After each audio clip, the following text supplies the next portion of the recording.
బ్రిటన్లో పుట్టారు, ముస్లిం సామాజిక వర్గంలోనే పుట్టారు, ఐఎస్ఐఎస్కి ప్రభావితులయ్యారు, సిరియాలో, ఇరాక్లో, ఇరాన్లో పనిచేశారు, అనేక మందిని ప్రాణాలు తీశారు, అక్కడ పట్టుబడ్డారు, అరెస్ట్ అయ్యారు.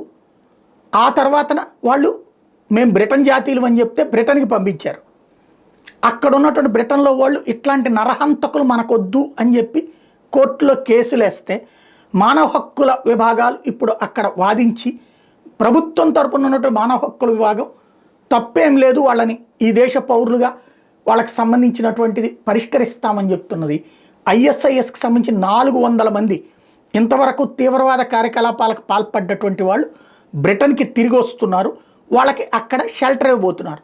ఆల్రెడీ బ్రిటన్ని ఒక ఇస్లామిక్ రాజ్యంగా ప్రకటిస్తాం అని చెప్పినటువంటి దానికి ఇప్పుడు ఇంకొంచెం మసాలా జోడించబడుతుందన్నమాట.